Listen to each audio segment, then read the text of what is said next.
Hey guys, welcome back to new video. Guys, सबसे पहले बता दूं कि मेरा नाम राजेंद्र कुमार है। मैं खुद इस डिपार्टमेंट ऑफ पोस्ट में डाक विभाग में पिछले 1 साल से लगातार बीपीएम पद पर काम कर रहा हूं। तो जो भी आप लोगों को इन्फॉर्मेशन दूंगा बिल्कुल ऑथेंटिक और सटीक होगी। तो गाइस, जैसा कि आपको पता है कि जीडीएस के रूल 3 ऑनलाइन ट्रांसफर पोर्टल में यानी कि ट्रांसफर के रूल्स में बदलाव हो चुका है। बहुत बड़ा बदलाव हुआ है। तो उस बदलाव में जो है मेनली आपका कुछ पॉइंट है, बहुत टेक्निकल पॉइंट है। उसमें आप लोग देखिए, कल जब बदलाव हुआ था उस पर मैंने एक वीडियो बनाया था। आप लोगों ने वो वीडियो देखा भी है और आपको पता भी चल गया है कि रूल 3 ऑनलाइन ट्रांसफर पोर्टल में बदलाव हो चुका है। अब जीडीएस का ट्रांसफर 2 साल में होगा। तो उसमें जो है बहुत सारे अभी रूल्स हैं, बहुत सारे नियम से, कानून से, जिसके बारे में मैंने कल डिस्कस नहीं किया था क्योंकि कल जल्दीबाजी में हम लोग वीडियो बनाए थे, तो उसमें हम लोग डिस्कस नहीं कर पाए थे। तो इसीलिए मैंने सोचा कि एक और वीडियो बनाया जाए जिसमें आपके पूरा ए टू जेड जानकारी दिया जाए। जितने भी उस नोटिफिकेशन में जितने भी पॉइंट हैं, उस सभी पॉइंट को आपको जो है पूरी क्लियरली तरीके से समझना बहुत जरूरी है। आप लोगों से मेरा एक निवेदन है कि भाई प्लीज आप वीडियो के स्किप मत कीजिएगा और जो है पूरा लास्ट तक वीडियो देखिएगा। वीडियो थोड़ा सा लंबा जरूर हो जाएगा लेकिन आपको पूरी ए टू जेड जानकारी दूंगा। जो नोटिफिकेशन आया हुआ है अभी जो है कल, उसका निचोड़ वीडियो, ये वीडियो आपका निचोड़ वीडियो होने वाला है, ठीक है। यानी कि ए टू जेड पूरी जानकारी दूंगा। थोड़ा सा वीडियो लंबा हो जाएगा लेकिन आप लोग थोड़ा मैनेज कर लेना कि ट्रांसफर पोर्टल में बदलाव हो चुका है, वो आपको पता है। अब देखिए, इसमें बहुत सारे नियम है, जैसे कि 1 साल की जो एलिजिबिलिटी है वो जो है किन के लिए है। उसके बाद कूलिंग ऑफ पीरियड का भी एक वहां पे है, म्यूचुअल ट्रांसफर का भी है, साल में कितनी बार खुलेगा वो भी है। उसके बाद सीनियरिटी जूनियरिटी वाला भी है, स्लैब वाला भी है, यानी पूरा जानकारी मैं दूंगा। तो आप लोग पूरा वीडियो जरूर देखिएगा। अगर मेरे इस चैनल पे नए हो, अगर अभी तक सब्सक्राइब नहीं किया है तो प्लीज चैनल को सब्सक्राइब जरूर कर लें क्योंकि इस चैनल पे आप लोगों को जीडीएस की रिकॉर्डिंग पल पल की और ऑथेंटिक अपडेट मिलती रहती है। तो गाइस, सबसे पहले जो हमारा पॉइंट है यहां से हम लोग स्टार्ट करते हैं। देखिए, अभी मैं यहाँ पे कुछ मतलब यहाँ पे मेन पॉइंट बता रहा हूँ, उसके बाद आपको ऑफिशियल नोटिफिकेशन पे डायरेक्ट ले चलता हूँ। पहला पॉइंट है हमारा कि GDS online rule 3 transfer portal की रिगार्डिंग संशोधित नियम और शर्तें आई हैं। उसी नियम और शर्तें के बारे में हम लोग डिस्कस करने वाले हैं। पहला हमारा पॉइंट यहां से स्टार्ट होता है। देखिए, पहला ही पॉइंट आपका जो है मोस्ट इंपॉर्टेंट है कि जो जीडीएस, ठीक है, इसको अच्छे से समझना। जो जीडीएस एक साथ दो, देखिए जीडीएस का मतलब यह है कि आप चाहे बीपीएम हो, चाहे एबीपीएम हो, चाहे डाक सेवक, सभी के लिए एक समान नियम है, कोई भी पद पर हो। जो जीडीएस 1/7/2024 1 जुलाई 2024 से पहले ज्वाइन कर चुका है उसके लिए ट्रांसफर के लिए 1 साल की सेवा अवधि पूरी होनी चाहिए। मेन इसका उद्देश्य ये है कि जो भी कर्मचारी 1/7/2024 से पहले ज्वाइन कर चुके हैं उनके लिए अभी ट्रांसफर 1 साल ही वैलिड रखा गया है, ठीक है। उसके बाद नीचे आएंगे, लेकिन यदि किसी कारण से 1/7/2024 से पहले नियुक्त जीडीएस का ट्रांसफर 31/12/2025 तक नहीं हुआ है तब उसे 2 वर्ष के लिए सेवा अवधि पूरी करनी होगी। इसका मतलब यह है कि अगर कोई कर्मचारी जो 1/7/2024 से पहले ज्वाइन किया था और उसने जो है ट्रांसफर नहीं लिया है या फिर उसका किसी कारणवश ट्रांसफर नहीं हो पाया है 31/12/2025 तक, तो उसको जो है 2 साल ही इंतजार करना पड़ेगा। यानी कि उसका जो नियम है जीडीएस का 2 साल वाला लगेगा।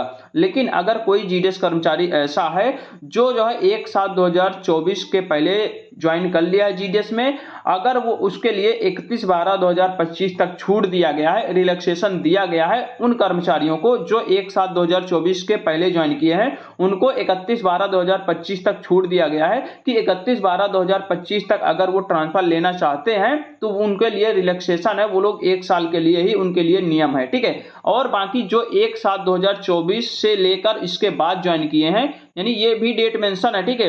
1/7/2024 को भी अगर किसी ने ज्वाइन किया होगा तो वो उसके लिए भी 2 साल है, या फिर इसके बाद किसी ने ज्वाइन किया है तो उसके लिए भी 2 साल है। तो ये पॉइंट आपका जो है यहीं पे क्लियर हो गया होगा, ठीक है। आप लोग बहुत सारा कमेंट करते हैं कि सर मेरा ये डेट है, मेरा कब होगा, मेरा कब होगा। अरे भाई, जब आप पूरा वीडियो नहीं देखोगे ना तभी आपके मन में कंफ्यूजन बचेगा, तभी डाउट बचेगा। अगर पूरा वीडियो देख लोगे तब आपके मन में डाउट बचेगा ही नहीं। आधा अधूरा आप लोग मत देखिएगा। अगला पॉइंट है हमारा कि 1/7/2024 से जो जीडीएस ज्वाइन करेगा उसको 2 वर्ष की सेवा अवधि पूरी करनी होगी। वही चीज मैंने अभी बताया कि 1/7/2024 भी इसमें मेंशन है। अगर कोई कर्मचारी 1/7/2024 को भी ज्वाइन करता है तो उसके लिए भी 2 साल यहाँ पे होनी चाहिए वैलिडिटी, ठीक है। अगला हमारा है तीसरा पॉइंट, जीडीएस ऑनलाइन ट्रांसफर चक्र जीडीएस ऑनलाइन एंगेजमेंट के तुरंत पहले जारी किया जाएगा और साल में 2 बार यानी छमाही के आधार पर। यह भी मोस्ट इंपॉर्टेंट पॉइंट है कि आपका जो ट्रांसफर पोर्टल है अब जो है जब भी वैकेंसी आएगी, वैकेंसी आने के पहले ट्रांसफर पहले आएगा, उसके बाद वैकेंसी आएगी। ठीक है, इसमें क्या होगा कि जितने मैक्सिमम पोस्ट पर यहाँ पे ट्रांसफर होगा, ठीक है, यानी कि अभी तक क्या होता था कि यहाँ पे साल में 4 बार ओपन होता था, कभी भी ओपन होता था, कभी भी वैकेंसी आती तो उसमें सब मिक्स हो जाता था, वैकेंसी ट्रांसफर में ज्यादा वैकेंसी ही नहीं बचती थी। तो अब जो है डिपार्टमेंट ने यहाँ पे सख्त कदम उठा लिया है कि जब वैकेंसी आना होगा उससे पहले आपका पहले ट्रांसफर आएगा, उसके बाद वैकेंसी आएगी। इससे क्या होगा कि जो भी वैकेंसी वहां पे ज्यादा से ज्यादा वैकेंसी यहाँ पे ट्रांसफर पर निकाली जाए, जिससे ज्यादा से ज्यादा बच्चों का ट्रांसफर हो सके, और साल में दो बार जो है यहाँ पे ट्रांसफर पोर्टल ओपन किया जाएगा। ठीक है, हर 6 महीने पे। उसके बाद अगला पॉइंट है हमारा, यदि कोई जीडीएस यदि कोई जीडीएस एक बार ट्रांसफर ले लेता है, वह दूसरी बार ट्रांसफर लेना चाहता है तो वह फर्स्ट बार ट्रांसफर होने की तारीख से 1 साल बाद सेकेंड बार ट्रांसफर के लिए आवेदन करेगा। ये भी मोस्ट इंपॉर्टेंट पॉइंट है कि अभी तक क्या होता था कि हर 3 महीने में ट्रांसफर ओपन होता था, जिससे क्या होता था कि मान लो कोई कर्मचारी एक बार ट्रांसफर ले लिया है, उसके बाद 3 महीना बाद फिर से आया, फिर से वो ट्रांसफर ले लिया, तो ऐसा नहीं होगा। अब क्या होगा कि अगर कोई कर्मचारी एक बार ट्रांसफर ले लिया है, उसके बाद जब ट्रांसफर लेने के बाद जो ज्वाइन करने की जो डेट होगी, ठीक है, जब ट्रांसफर ले लिया उसके बाद दूसरी पोस्ट पर ज्वाइन कर लिया है, तो उस दूसरी पोस्ट पर जो ज्वाइन करने की डेट है उससे 1 साल पूरा होना चाहिए, तभी वो ट्रांसफर ले पाएगा। ठीक है, ये बात है। ठीक है, उसके बाद हमारा ये देखिए 10-10 का ऑफिशियल जो है। ठीक है, तो ये इसमें बहुत सारा पॉइंट आपका क्लियर हो गया। अब सीधे मैं ले चलता हूं आपको ऑफिशियल नोटिफिकेशन पर और आपको जो है और भी जानकारी देता हूं। तो यहाँ पे हम लोग ऑफिशियल नोटिफिकेशन पे आ चुके हैं। अब देखिए ये ऑफिशियल नोटिफिकेशन अगर आपको स्वयं से पढ़ना है तो मैंने टेलीग्राम पे डाल रखा है, वहां पे जाके डाउनलोड कर लीजिएगा और आराम से आप लोग पढ़ लीजिएगा। ठीक है, देखिए इसमें जो मेन पॉइंट आपके जो मैं डिस्कस करने वाला हूं वो मेन पॉइंट पे डिस्कस करूंगा और आपका जो है कंफ्यूजन कोई भी नहीं बचेगा। इसीलिए मैंने स्टार्टिंग में ही बताया था कि आपको पूरा वीडियो देखना है, इसीलिए आपका कोई भी कंफ्यूजन नहीं बचेगा।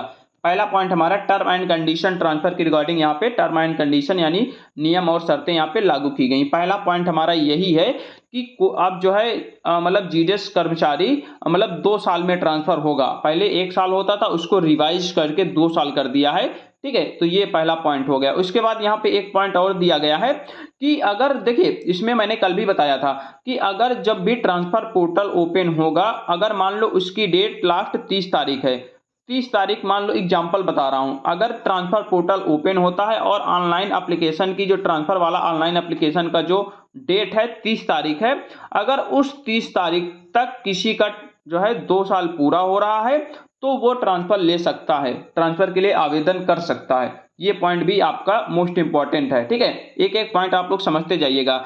ये वाला पॉइंट आपके सबसे मोस्ट इंपॉर्टेंट है। इसमें यही चीज बता रहा, कल भी मैंने यही चीज बताया था कि कोई भी कर्मचारी है जो 1/7/2024 से पहले ज्वाइन किया है, उसके लिए अभी तक 1 साल ही मतलब ट्रांसफर की जो वैलिडिटी है वो 1 साल ही रखी गई है। यानी कि जो कर्मचारी 1/7/2024 के पहले ज्वाइन किया उसके लिए अभी 1 साल है, उसको जो रिलैक्सेशन दिया गया है 31/12/2025 तक, 31 दिसंबर 2025 तक अगर वो कर्मचारी ट्रांसफर लेगा या फिर ट्रांसफर लेना चाहता है तो उसके लिए 1 साल ही रहेगा। अगर 31/12/2025 तक किसी कारण से उसका ट्रांसफर नहीं हो पाया तब उसके लिए 2 साल नियम लग जाएगा, ये चीज ध्यान देना।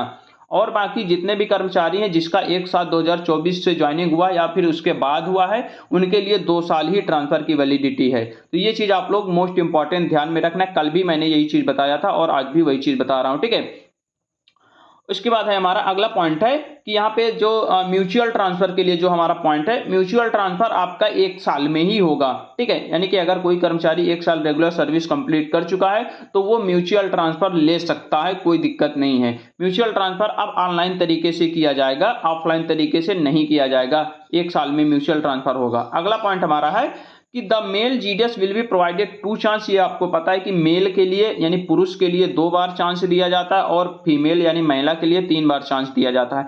अब इसमें भी वही चीज आपको, ये जो कूलिंग ऑफ पीरियड का मतलब वही है, cooling of period of the 1 year of the continuous engage between two the successive transfer, वही चीज मैंने बताया है अभी जो उसमें आपका ये है कि ऐसा होता था कि कोई जीडीएस कर्मचारी जो है एक बार मान लो ट्रांसफर ले लिया, हर तीसरे महीने में ट्रांसफर होता था, मान लो 1 साल में ट्रांसफर ले लिया, उसके बाद तीसरे महीने बाद फिर आया, फिर से वो ट्रांसफर के लिए अप्लाई कर देता था, वो फिर से ट्रांसफर ले लेता था। तो वो चीज़ अब खत्म कर दी गई। अब इसमें क्या होगा, अगर कोई कर्मचारी है वो मान लो कि 1 साल में ट्रांसफर लिया है या फिर मान लो आने वाले समय में 2 साल में ट्रांसफर लेगा, तो उस केसेज में क्या होगा कि जब वो ट्रांसफर लेके न्यू पोस्ट पर ज्वाइन करेगा, ठीक है, न्यू पोस्ट पर जब ज्वाइन करेगा तो वो जो डेट होगी, डेट ऑफ ज्वाइनिंग होगी, उस डेट से लेकर 1 साल जब पूरा हो जाएगा फिर वो दोबारा ट्रांसफर ले सकता है। ये चीज ध्यान दे लेना। अब बार बार जो है ये 3 महीने वाला खत्म कर दिया गया है। ये जो है मतलब कि उसमें जो है कूलिंग ऑफ पीरियड होना चाहिए between 2 successive transfer, 2 successive transfer के बीच में 1 साल का गैप होना चाहिए। ठीक है, ये चीज आप लोगों को मैंने बता दिया है। ठीक है, वही आप लोगों का। उसके बाद आगे आते हैं नीचे आओगे तो यहाँ पे देखिए टीआरसीए के बारे में बताया गया। ये चीज हालांकि आपको पहले से ही पता है, फिर भी मैं बता देता हूं कि अगर आपका जो है ज्वाइनिंग 10,000 बेसिक पे पर हुआ है तो आपका ट्रांसफर 10,000 बेसिक पे ही होगा। अगर आपका ज्वाइनिंग 12,000 पर हुआ है तो आपका ट्रांसफर 12,000 बेसिक पे पर ही होगा। अगर आपका 14,500 पर हुआ है तो आपका ट्रांसफर 14,500 पर ही होगा। इसमें आप लोग ये मत सोचना कि अगर मेरा 10,000 पर हुआ है तो मैं 12,000 पे जा सकता हूं, या 12,000 पर हुआ है तो 14,500 में जा सकता हूं, या 12,000 पे हुआ है तो 10,000 पे जा सकता हूं। ऐसा नहीं है। आपका जो स्लैब है, आपका जो टीआरसीए है वो सेम होना चाहिए। अब उसमें भी देखिए कई सारे पॉइंट हैं, जैसे कि बीपीएम लेवल 1। बीपीएम लेवल 1 का मतलब होता है 12,000 बेसिक पे। अब ये किस किस केसेज में ट्रांसफर ले सकता है? पहला केस है इसका बीपीएम लेवल 1 में ही ट्रांसफर, यानी 12,000 पर ही ट्रांसफर होगा। स्लैब 2 का मतलब 12,000 होता है। ठीक है, उसके बाद यहाँ पे एबीपीएम या फिर डाक सेवक लेवल 2, आपको पता है एबीपीएम या फिर डाक सेवक लेवल 2 का भी 12,000 यहाँ पे बेसिक पे होता है। तो अगर कोई बीपीएम है जिसका 12,000 पर हुआ है, लेवल 1 में है, वो चाहे तो बीपीएम लेवल 1 में ट्रांसफर ले सकता है या फिर एबीपीएम लेवल 2 में भी ट्रांसफर ले सकता है। दोनों में ट्रांसफर ले सकता है, कोई दिक्कत नहीं है। अगर कोई बीपीएम लेवल 2 में है यानी 14,500 में है, वो 14,500 में ही उसका ट्रांसफर होगा। ये स्लैब 3 होता है 14,500, यानी कि 14,500 वाला केवल 14,500 में जाएगा। उसके बाद हमारा है एबीपीएम डाक सेवक लेवल 1 जिसका 10,000 बेसिक पे होता है, उसका जो है एबीपीएम या फिर डाक सेवक लेवल 1 में ही ट्रांसफर होगा, यानी कि 10,000 में ही होगा। उसके बाद हमारा एबीपीएम डाक सेवक लेवल 2 जिसका 12,000 होता है। देखिए अगर कोई भी एबीपीएम है डाक सेवक लेवल 2 में है, ठीक है, यानी 12,000 पर है, तो वो चाहे तो एबीपीएम डाक सेवक लेवल 2 यानी 12,000 पे जा सकता है, या फिर बीपीएम लेवल 1 यानी 12,000 पे जा सकता है। ठीक है, यानी कि बीओ स्टैंडर्ड होना चाहिए, प्रेस्क्राइब फॉर्मेट में होना चाहिए, ये चीज है। उसके बाद हमारा अगला पॉइंट है एबीपीएम या फिर डाक सेवक का जो है, एबीपीएम या फिर डाक सेवक आपका 10,000 पे है, तो वो जो है एबीपीएम डाक सेवक कोई भी पोस्टल रीजन आरएमएस में कहीं भी जा सकता, कोई दिक्कत नहीं, उसका टीआरसीए स्लैब सेम होना चाहिए। ठीक है, यानी कि 10,000 का 10,000 पर ही जाएगा। डाक सेवक इन आरएमएस, अगर कोई भी डाक सेवक आरएमएस में कार्य कर रहा है तो वो बीपीएम एबीपीएम डाक सेवक इन द सेम टीआरसीए, यानी कि उसका जो टीआरसीए सेम होना चाहिए, वो कहीं भी जा सकता है। टीआरसीए आपका मेन मायने रखता है, 10,000 का 10,000, 12,000 का 12,000। उसके बाद अगला पॉइंट जो मोस्ट इंपॉर्टेंट पॉइंट ये है, ये चीज मैंने हालांकि आपको पहले ही भी बताया है, इसमें आपका ये बताया जा रहा है कि जो आपका ट्रांसफर है हाफ ईयरली बेसिस पे खुलेगा, यानी कि साल में 2 बार ट्रांसफर खुलेगा। और उसमें एक पॉइंट और है कि ये जो ट्रांसफर पोर्टल ओपन होगा वो जो है आपका साइकिल, यानी जीडीएस ऑनलाइन एंगेजमेंट की जो साइकिल होगी, यानी कि नई भर्ती जब निकलेगी तो नई भर्ती के पहले आएगा ट्रांसफर, जो है नई भर्ती के पहले आएगा, ताकि मैक्सिमम पोस्टों पर, मैक्सिमम नंबर ऑफ पोस्टों पर जो है ट्रांसफर हो सके, मैक्सिमम वैकेंसी पर अब जो है ट्रांसफर हो सके। उसके बाद हमारा अगला पॉइंट है, ये भी आपका मोस्ट इंपॉर्टेंट है कि एनी आर, यहाँ पे बोला गया है कि द जीडीएस में apply for the transfer against any or all the vacant post, ठीक है, पर their eligibility order of preference in the any one of the division at a time the transfer will be on cost of GDS. ठीक है, इसका मतलब ये है कि अगर देखिए अभी तक क्या होता था कि अगर कोई कर्मचारी अगर ट्रांसफर के लिए एलिजिबल है तो वो जो है मैक्सिमम 10 पोस्ट ही भर सकता था, यानी कि 10 प्रेफरेंस ही भर सकता था। लेकिन अब क्या हुआ है, इसमें भी चेंजमेंट किया गया है कि अब जो है एक डिवीजन में जितना भी पोस्ट दिखाएगा वो सारी पोस्ट के लिए एलिजिबल है, सभी पोस्ट के लिए वो पोस्ट प्रेफरेंस डाल सकता है। जैसे कि आपकी न्यू वैकेंसी में होता है, नई भर्ती में, कि एक एक जो है डिवीजन में जितनी सारी वैकेंसी है सभी पोस्ट के लिए वो जो है एलिजिबल होता था। उसी प्रकार ट्रांसफर में भी ये जो है नियम आ गया है कि अब जो है जितना भी एक डिवीजन में जितना भी पोस्ट दिखाएगा सारी पोस्टों के लिए वो जो है अवेलेबल है, यानी कि सभी पोस्ट के लिए वो जो है भर सकता है। ठीक है, उसके बाद यहाँ पे नीचे आओगे तो नीचे यहाँ पे आओगे तो ये देखिए ये पुट ऑफ ड्यूटी वगैरह वाला है। अगर जो है कोई भी पुट ऑफ ड्यूटी हुआ है, डिसिप्लिन एक्शन लिया गया है, पुलिस केस हुआ है, कोर्ट केस हुआ है, तो उस केसेज में उसका ट्रांसफर रिकमेंडेड नहीं किया जाएगा, उसका जो है ट्रांसफर नहीं होगा। ये चीज आपको पहले से ही पता है। उसके बाद ये 2-3 पॉइंट आपको जानना मोस्ट इंपॉर्टेंट है। ये पॉइंट आपको कोई भी नहीं बताया है, सीनियरिटी और जूनियरिटी वाला। देखिए इसमें क्या है कि आप लोगों के मन में एक कंफ्यूजन अभी तक घुसा हुआ है, उस कंफ्यूजन को मैं दूर कर देता हूं। तो ये वाला पॉइंट आपको कोई नहीं बताएगा, वो पॉइंट मैं आपको बता रहा हूं। देखिए इसमें सीनियरिटी और जूनियरिटी वाला खेला है। अभी तक आपके मन में जो एक कंफ्यूजन उठ रहा था कि अगर हम जो है मान लो ट्रांसफर ले लेते हैं, मान लो कि कोई जीडीएस कर्मचारी है, अभी तक 1 साल में ट्रांसफर होता था, तो वो 1 साल बाद ट्रांसफर लेके जो है दूसरे डिवीजन में चला गया या फिर दूसरे स्टेट में चला गया, तो उसके कंफ्यूजन ये था कि वो जो है वो जो पिछला जो 1 साल था जिसने उसने जो है मतलब काम किया था, वो 1 साल मतलब जब एमटीएस का एग्जाम देगा तो उसके लिए 1 साल काउंट नहीं किया जाएगा। तो ऐसा नहीं है, वो केवल और केवल सीनियरिटी वाला था। सीनियरिटी में ये था कि जब आप लोग सीनियरिटी बेस पर एमटीएस में प्रमोशन लोगे, बिना एग्जाम के सीनियरिटी पे प्रमोशन लोगे, तो उस केस में वो काउंट नहीं किया जाएगा, वो चीज था। लेकिन ये जो एग्जाम डिपार्टमेंटल एग्जामिनेशन वाला है उसमें कोई भी फर्क नहीं पड़ेगा। यानी कि अगर आप जो है ट्रांसफर लेके किसी दूसरे सर्कल में चले गए, दूसरे डिवीजन में चले गए, तो उसके लिए सीनियरिटी में कोई भी फर्क नहीं पड़ेगा, उसमें आपका कोई भी दिक्कत नहीं है। आप जो है डिपार्टमेंटल एग्जामिनेशन के लिए एलिजिबल हैं, उसमें कोई भी मतलब दिक्कत नहीं आने वाली है। ना ही आपका जो है वो सारा कुछ काउंट होगा, ट्रांसफर होने के पहले वाला भी पीरियड काउंट होगा और बाद वाला भी काउंट होगा। और जो जीडीएस टू एमटीएस वाला जो एलिजिबिलिटी होगी वो सारी एलिजिबिलिटी वो पूरा करेगा, उसमें कोई दिक्कत नहीं है। ठीक है, यहाँ पे 2 चीज यहाँ पे दिया गया था। ठीक है, मैं यहाँ पे बता देता हूँ। एनुअल इंक्रीमेंट भी उनका लगेगा, यानी कि सालाना जो 3% इंक्रीमेंट होता वो भी होगा।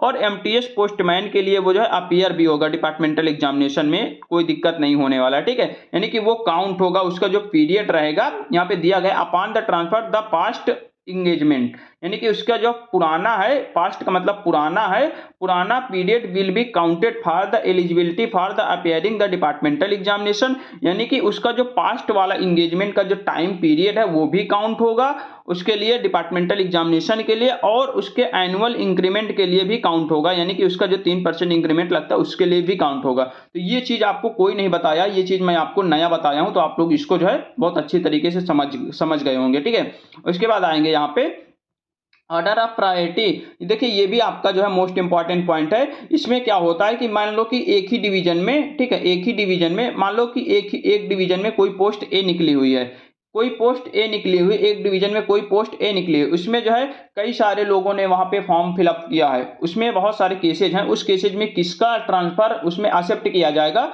उसमें किसको प्रायोरिटी दी जाएगी, उसके बारे में बात की जा रही है। पहला नंबर प्रायोरिटी दी जाएगी पीडब्ल्यूडी की, यानी कि अगर कोई पीडब्ल्यूडी कैंडिडेट है, उनमें से ए पोस्ट पर मान लो 10 लोगों ने अप्लाई किया, उसमें से अगर कोई पीडब्ल्यूडी है तो सबसे पहला प्रायोरिटी पीडब्ल्यूडी को दिया जाएगा।